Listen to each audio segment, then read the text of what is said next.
Right. I think we can start. Bonjour et bienvenue à notre réunion de midi. Nous sommes aujourd'hui le vendredi 10 novembre. Permettez-moi de commencer avec l'agenda de la présidente von der Leyen pour la semaine prochaine et une mise à jour pour aujourd'hui. En effet, la présidente recevra ce soir le Premier ministre des Pays-Bas, Mark Rutte, pour un dîner de travail. Puis lundi, la présidente recevra le président de la Cour des comptes européenne, Tony Murphy. Cette rencontre précédera la réunion annuelle des membres du collège de commissaires avec le collège de la Cour des comptes européenne. Et cette réunion aura lieu ici à Bruxelles. Mardi, elle recevra le président de la Confédération allemande de l'artisanat et des petites entreprises, Jörg Dietrich. Mercredi, la présidente von der Leyen présidera la réunion du collège, réunion hebdomadaire habituelle cette fois-ci, avec la visite du secrétaire général de l'OTAN, Jens Stoltenberg. Plus tard dans la journée, elle recevra le président de la Lettonie, Edgars Rinkēvičs. Enfin, jeudi, la présidente von der Leyen sera à Berlin pour participer au congrès qui s'intitule en français « Partenariat stratégique dans la région Indo-Pacifique, réduction des dépendances, expansion des échanges commerciaux, mise en œuvre de la stratégie sur la Chine », réunion qui est organisée par le groupe CDU-CSU au Bundestag allemand. Voilà pour l'agenda de la présidente. J'appelle maintenant Balázs à me rejoindre sur le podium pour une annonce sur notre aide humanitaire à Gaza.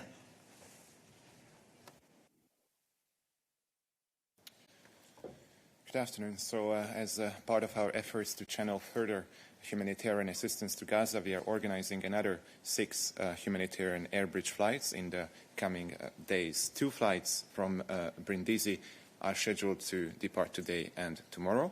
A further 3 flights are due to depart next week from Bucharest, Romania, carrying shelter material donated by Romania. The remaining flight will depart from Ostende, here in Belgium, delivering supplies from UN agencies and other humanitarian partner organizations. So this, in total, will bring the overall number of EU flights, EU humanitarian air bridge flights, to 14 in the past weeks, with over 550 tons of humanitarian supplies delivered to the people in need in Gaza. You will find more information in our daily news. Thank you very much, Balázs. Finally, let me welcome a group of 25 journalism students from Austria, from Tiroler Journalismus Akademie. Herzlich willkommen zu unserem Presseraum. With that, we can move to your question. Who wants to start? Yes, go ahead. Yeah.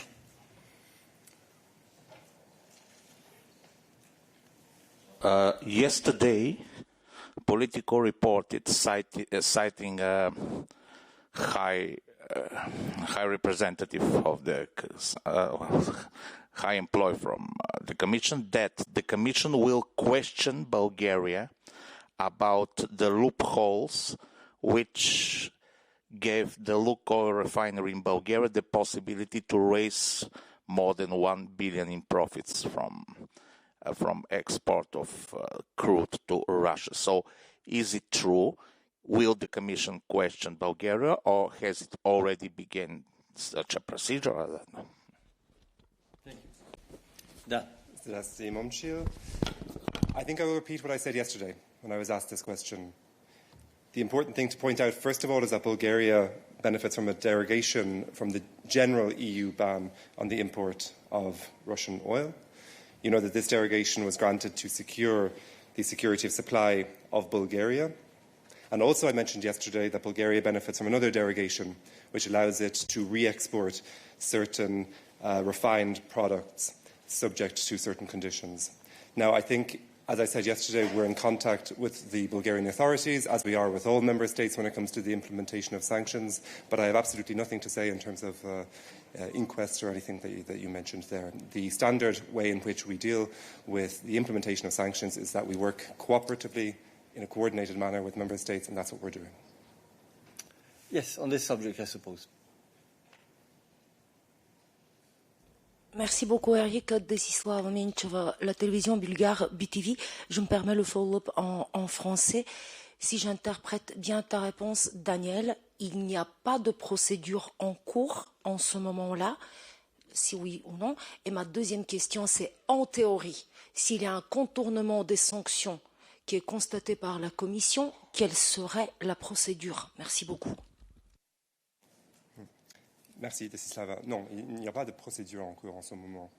Comme j'ai expliqué hier et je viens d'expliquer, nous sommes en contact avec les États membres d'une manière régulière sur la mise en œuvre des sanctions. C'est le cas pour la Bulgarie, mais pour tous les États membres. Donc ça, c'est la première chose. Deuxième chose, c'est une question hypothétique. Donc je ne vais pas entrer dans les détails ici, mais comme d'habitude, la Commission est le gardien des traités, le gardien du droit européen.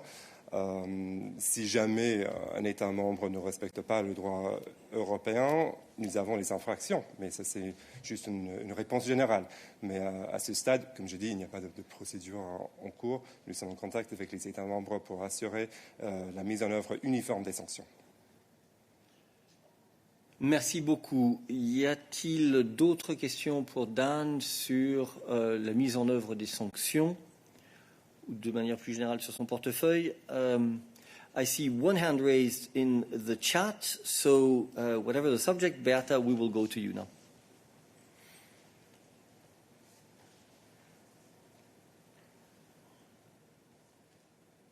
Beata, please switch on your camera and press speak.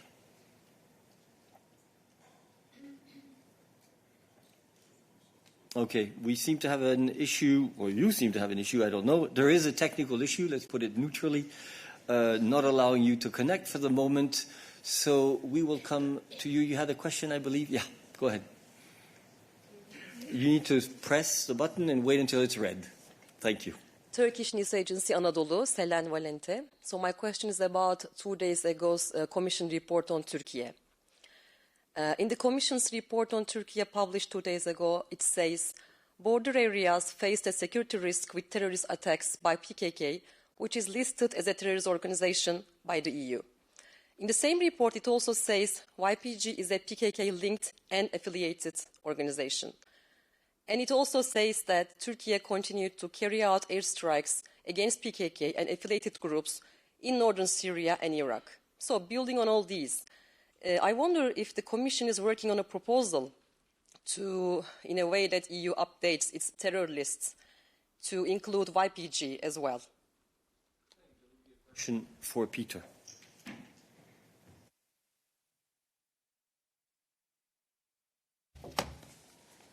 Hi, and thank you for your question. The suggestions for the listings on EU terrorism list are made by member states and adopted by the member states. So this happens in the Council. And the procedure is, in general, like this. So first of all, YPG is not listed on EU terrorism list. In order to put an entity on EU terrorism list, few steps are needed. First step is a national decision in a member state, a decision of a relevant authority in a member state, designating a specific entity, a terrorist organization in line with the EU legislation on terrorism. And then the issue can come to the Council to be debated among the member states, who will then decide whether they agree with the listing or not. The decision is usually taken in unanimity. And the whole procedure, as I described it, is taking place in confidentiality. So we cannot comment and we don't comment on any possible, potential or ongoing discussions about possible listings. Follow up? No. Do I get it right that so Commission already thinks that YPG is a terrorist organization indeed, because in the report it's openly implied. So at least can I have the Commission's opinion about it? Well, you can have the fact, and the fact is that on EU terrorism list, YPG is not listed as terrorist organization. It's not listed there. It's only PKK. Thank you very much. Any other questions on foreign affairs for Peter whilst he is on the podium? I see 2 hands raised in the chat. Vince, you have a question on foreign affairs. If it's on that, please go ahead. If not, please unraise your hand for the moment. Thanks. Yeah, it is on foreign affairs. It's on the post-Cotonou agreement, so I'm not sure if it's Peter or Anna who might... No, I'm happy to wait. You'll have to wait a bit. So let's wait and see. We'll come back to you. Thanks. Lawrence. Yeah, thanks. Sorry, I actually put up my hand when Dan was still on the podium right at the end, but Peter might be able to answer this. It's all right, Peter might be able to answer this, or you. When are we getting the 12th package of sanctions proposal? There were rumours it would come today, and I believe von der Leyen said last Saturday that it would be this week. So when is it coming? So it's not coming today, but we will, of course, inform you as soon as it is coming. Okay. I see no further questions on foreign affairs for you, Peter. So, Vince, we come back to your question on post-Cotonou agreement. Thanks very much. So I wanted to ask about the signing of this agreement in Samoa next week. I think it's on Wednesday. I see that Angola is sending 7 people to the event, including its foreign affairs minister, 2 consultants, a press attaché, and a protocol officer. Burkina Faso is sending 7 people, including a photographer. Cameroon is sending 8 people, including 2 journalists. On the European side, the Netherlands is sending 1 chargé d'affaires from Wellington in New Zealand. France is sending an ambassador to Samoa, I think. Austria is sending its ambassador in Australia. There's a clear disparity here. I'm curious who's paying for this event, given that, as I've said previously in this space, the ACP actually has 400,000 euros in the bank, despite being a 79-member organisation, and almost all of their money comes from the European Commission. But it's not just that. The Commission has been paying €1 million a year for the ACP to rent a headquarters in Châtelain while they renovate their old headquarters in Merode, except they never even renovated, they never released a tender for the initial headquarters in Merode. So EU taxpayers have paid €4 million for nothing to host the ACP secretariat of 56 people in probably the chicest neighbourhood in Brussels. And now everyone is flying to Samoa to sign a piece of paper. Can you help us make sense of why we shouldn't be raising an eyebrow over this? So your question was actually who is paying for this? Anna. I'm afraid, Vince, that you will need to check with each of the delegations who is paying for their own travel expenses. I am not in a position to obviously tell you this. What I can tell you is that on the side of the Commission, of course, Commissioner Urpilainen will be there for the signature of this important agreement, and that's what I can tell you. I can double-check about our own travel expenses with my colleague Budget afterwards, but I believe that as a general rule, travel expenditures have procedures in place, and obviously this is fully how do you say it? Fully covered by the Commission, of course. Vince, you have a follow-up. Thanks, Anna, and I appreciate it. It would be good to check and to know. My follow-up is for those of us who are not going, and post-COVID we all learnt to do virtual press conferences like this one. Will there be a virtual press conference in Samoa for us to ask Commissioner Urpilainen and the Secretary-General of the ACP what the point of this agreement is? Because I'm not the only one who wants to know. Thank you. Thanks so much. So we are not in charge of these arrangements. You will need to check with the host, the Samoa authorities, and the Council. On the Council side as well, because as you well know, there will be an OACPS EU Ministerial Council preceding the signature event on the next day. Vince, one last follow-up. Thanks. I know I'm testing you. Appreciate it. I checked with the Council and they said to check with you. So please help. It's a legitimate question. Thank you. It is a legitimate question, but we will check and see who's best placed to answer. Sorry for that. Okay. Any further questions for Anna on her portfolio? Lawrence, you have your hand raised. Please only keep it raised if it is a question for Anna. If it is, then go ahead. If not... Well, it's a follow-up to your answer to me, so I don't know when to ask it. Okay, go ahead. I mean, I'm sorry to persist on this, but if the President says something, then presumably we take it seriously. She said in the RADA, that is why next week we are announcing our 12th package of sanctions against Russia. That is from her speech, and that was last Saturday. So it's not coming this week. I knew it wasn't coming today. When is it coming? Surely we deserve an answer. And if you can't tell us when it's coming, can you explain why it didn't come this week? What's going on?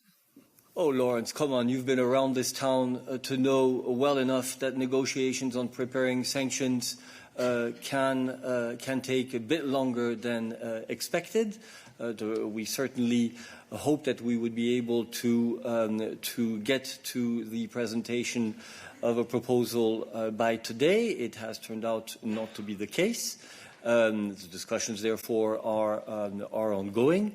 And as I believe I said in my first answer, we hope to be able to present this very soon. But you would accuse me, if I gave you a date and it was not respected, once again, to have said something that would be incorrect. So I prefer being cautious and to tell you simply that we believe that it will come soon. But you are right to take the announcements of the President seriously, obviously. Lawrence, another follow-up. No, just very briefly, I didn't accuse you of saying anything false. I accused the President of doing it. So that's fine. No. But you didn't say very soon in the first answer, but I know that. Is it next week? Look, I've just said I'm not going to give you a specific moment. You can interpret very soon as you see fit. But clearly, we were hoping they would be this week. So very soon is certainly not next month. But I prefer saying a bit vague because, as I say, these things don't depend only on us. Okay. I see no further questions for Anna. So, Mose, you had a question. Yes, thank you, Eric. I would like to come back to the announcement by Ballas in the beginning about international humanitarian aid to the civilian population in Gaza. And the question related to yesterday's international conference on humanitarian aid arranged in Paris by President Macron, and where also European President von der Leyen participated. And I just wonder if are there any more, let's say, aid in the pipeline besides those air bridges you mentioned, Balázs? For example, the Commission President talked about a maritime corridor organized by Cyprus and hospitality ships, perhaps, and also perhaps treatment of injured civilians outside Gaza. Is there any, let's say, coordinated air plan for all this following this international conference? Thank you. Thank you. Balázs. Yes, thank you, Moses. So as you might have the impression, we are mobilizing every single instrument that we have at our disposal to bring the aid needed to the people in Gaza. We've quadrupled our humanitarian aid. That's the classic channel. We've organized now 14 humanitarian air bridge flights. We have organized repatriation flights as well from Egypt and Israel. And we are continuously looking to broaden the range of instruments that we are using to bring the help needed.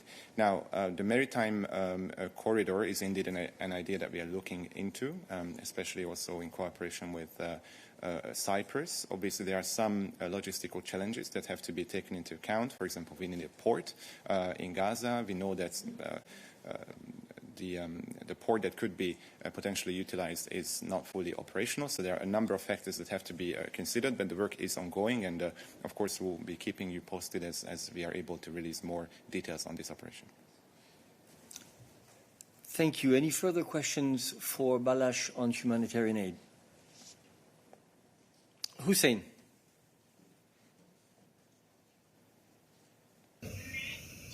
Yes, thank you, Eric. Do you hear me? Yeah, and we can see you, so go ahead. Yes, great. Thank you very much. Do we know exactly where is the last or the final destination of the aid in Gaza? Is it the south or the north or the whole city? The answer is very simple. Aid has to go to wherever it's needed. If it's needed in the north, it should be going there. If it's needed in the south, it should be going to the south.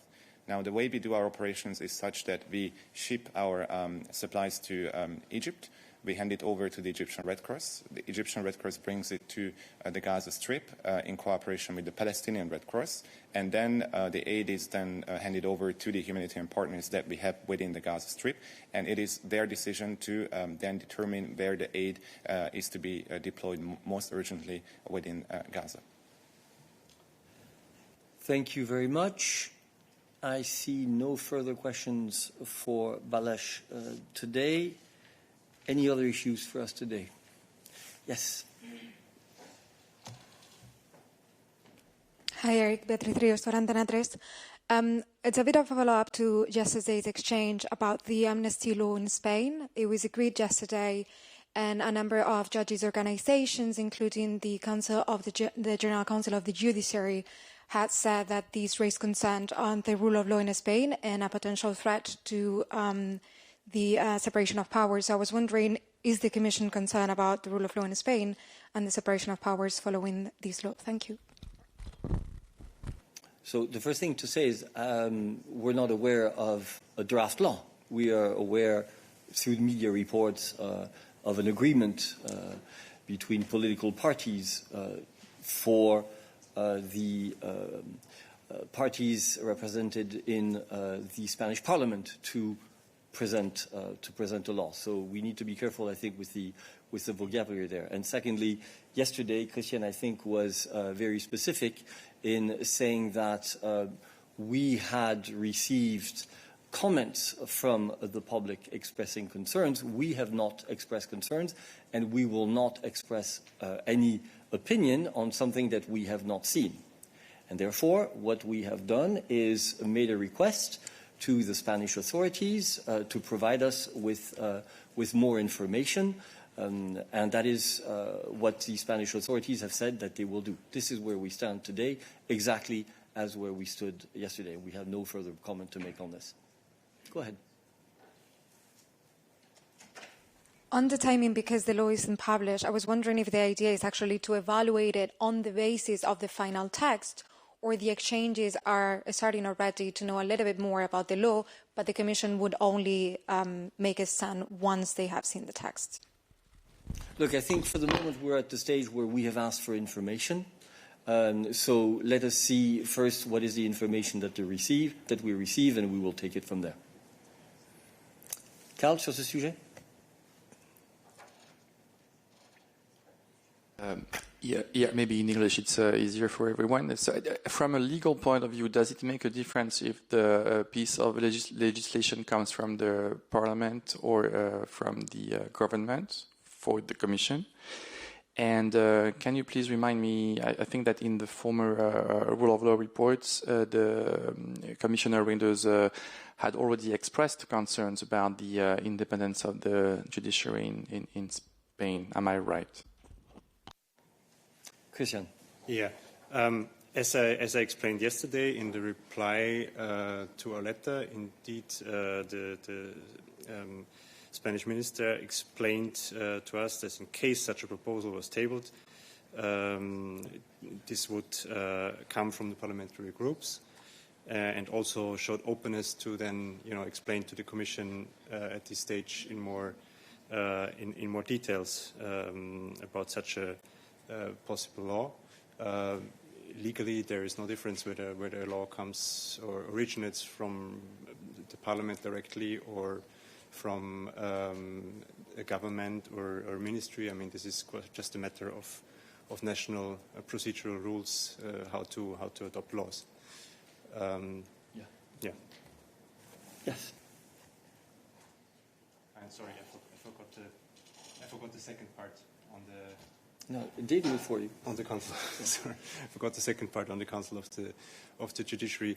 This was the other element where Commissioner Reinders simply reminded our long-standing and clear position that you will also find in the latest rule of law report, and we had recommendations to that effect to Spain. This is on the issue of renewal. On the renewal of the Council of the Judiciary. Yes.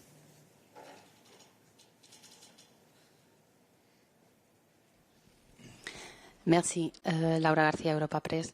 Je comprends bien qu'il n'y a pas un draft de l'eau sur la table, mais il y a déjà un accord signé par le parti au gouvernement qui va continuer probablement, parce que grâce à l'accord avec les autres partis qui présentent l'idée de créer des commissions d'investigation parlementaires pour évaluer les enquêtes et les arrêts judiciaires pour qu'il puisse avoir lieu après des décisions et prendre des mesures contre ces arrêts ou des changements législatifs. Donc, c'est assez clair. Donc, est-ce que, d'après la Commission, c'est une idée compatible avec l'état de droit? Est-ce que ça peut être un attentat contre l'indépendance judiciaire tel que c'est exprimé par toutes les associations de juges en Espagne, par le parquet et par le Conseil du pouvoir judiciaire que je crois hier a envoyé une lettre dirigée à von der Leyen, à Jourova et à Reinders présentant ce problème et demandant une réponse de la Commission. Merci. Merci. Alors nous allons procéder de manière ordonnée. Nous avons demandé de l'information aux autorités espagnoles. Nous allons attendre de recevoir cette information de la part des autorités espagnoles afin de pouvoir faire une analyse sur base de l'ensemble des éléments pertinents. Et nous n'avons pas de commentaires à faire à ce moment-ci. Nous avons effectivement reçu, c'est bien pour ça, comme l'avait dit hier Christian, qu'une lettre avait été envoyée dans les jours précédents, des commentaires de la part de citoyens et de stakeholders, comme on dit en bon français. Mais maintenant, nous avons envoyé cette lettre. Les autorités espagnoles nous ont dit que l'information pertinente nous serait transmise et c'est cette information que nous allons étudier. Follow-up?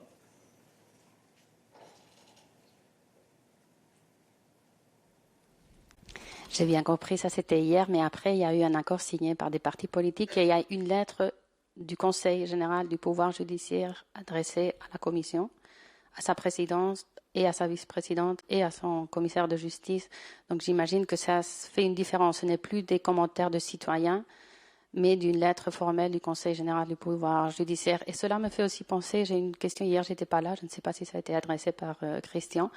Est-ce que la Commission va revoir le système ou va voir qu'est-ce qui s'est passé, pourquoi une lettre adressée par le commissaire au gouvernement a été connue publiquement grâce à un eurodéputé du même groupe politique que Reinders, presque même avant que les autorités en Espagne. Merci. Alors, sur ta première question, nous n'avons pas l'habitude de répondre à des courriers adressés à la présidente de la Commission ici en salle de presse. D'accord ? Nous répondons aux personnes qui nous ont écrites. Donc, le fait d'avoir reçu une lettre, effectivement, est une nouveauté, mais nous allons, comme je l'ai dit, analyser la situation sur base des informations que nous avons demandées aux autorités espagnoles. C'est la manière la plus rigoureuse de procéder. Deuxièmement, bien entendu, les communications entre la Commission et les autorités espagnoles sont des communications bilatérales et à ce titre, il convient qu'elles restent normalement confidentielles.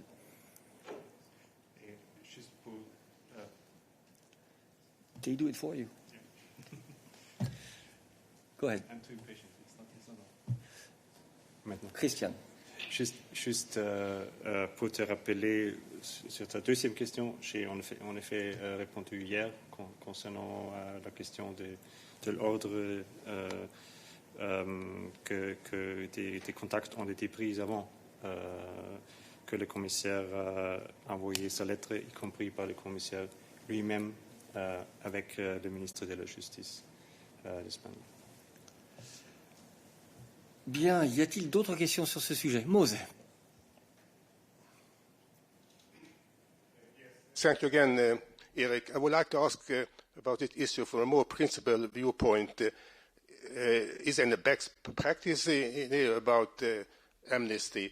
Because I think what's quite common in EU member states, there are laws, let's say, authorizing some authority, either judiciary or perhaps the president of a country, to cancel convictions or shorten sentences and so on.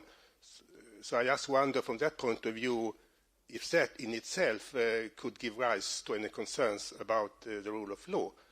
I suppose perhaps in Spain there is not yet any such law, let's say, about amnesty. But that, I suppose, is up to the Spanish authorities, to enact if they need that. No? Look, this is a bit of a speculative question again at this stage because, as Eric just explained multiple times, we are in a process here. We have asked for information. We are waiting more information once there would be such a proposal, and then we will look at it. In more general terms, that we look at a lot of different issues when it comes to the monitoring in our member states on rule of law and justice issues in the rule of law reports. This can, of course, also include matters related to pardons, for instance, as we have done in the past. But I cannot now give you a general position on a very legal and complex question. So to be clear, it's not an issue of what is the theme of the law. It is what will be in the text of the law that we will be looking at. Okay, I see no further questions on this for Christian. Any other rule of law issues for Christian? That is not the case. Thank you, Lorenzo.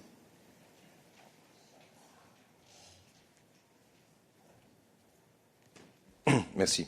Il y a eu dans la nuit un accord sur le règlement sur la restauration de la nature et il y a aussi un premier commentaire de la part de la Commission. Je voulais demander, étant donné que l'accord a pris en compte beaucoup des amendements qui ont été approuvés en juillet au Parlement européen, plus d'autres changements de la part du Conseil, qui ont sévèrement fortement affaibli beaucoup des objectifs de ces règlements. Beaucoup d'objectifs sont devenus indicatifs alors qu'ils étaient obligatoires dans le texte originel. Et il y a eu aussi beaucoup de dérogations, etc. Et est-ce que la Commission pense que dans l'état actuel de la proposition, qui doit encore être approuvé, mais de toute façon c'est le texte plus ou moins définitif, on pourra effectivement atteindre les objectifs de la législation, tous les objectifs.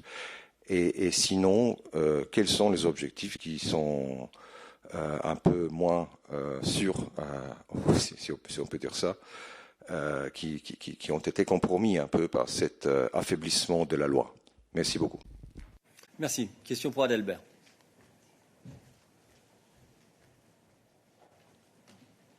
Bonjour Lorenzo.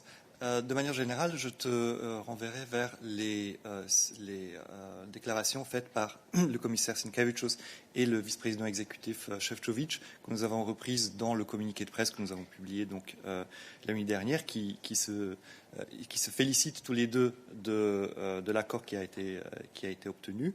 Ensuite, pour ta question spécifique concernant la possibilité d'atteindre les objectifs, évidemment, comme tu le sais, la manière dont est construite la loi sur la restauration de la nature, une fois qu'elle sera approuvée,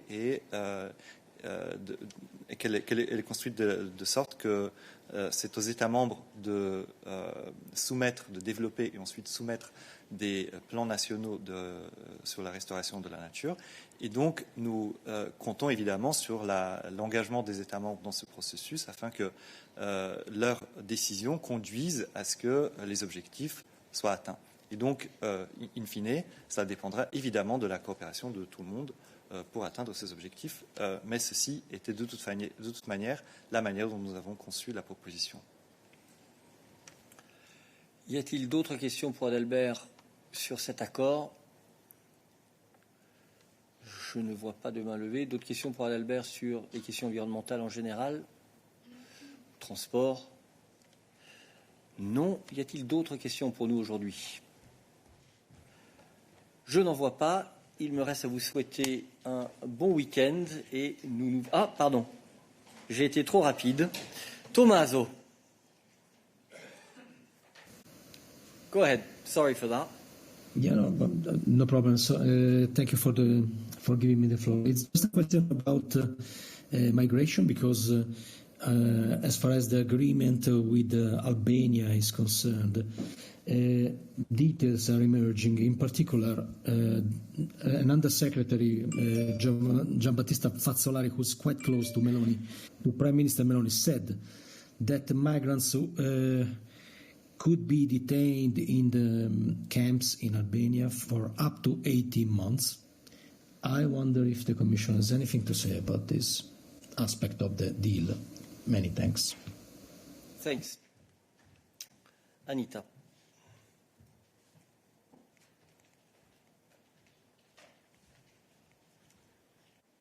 So I think we have exchanged quite extensively the other few days on the topic. I cannot say anything more that we are in contact with the Italian authorities. We have asked for detailed information. Now we have also received the protocol that we're carefully looking at and analyzing. So until we have done so, we will not be able to come with further details on it.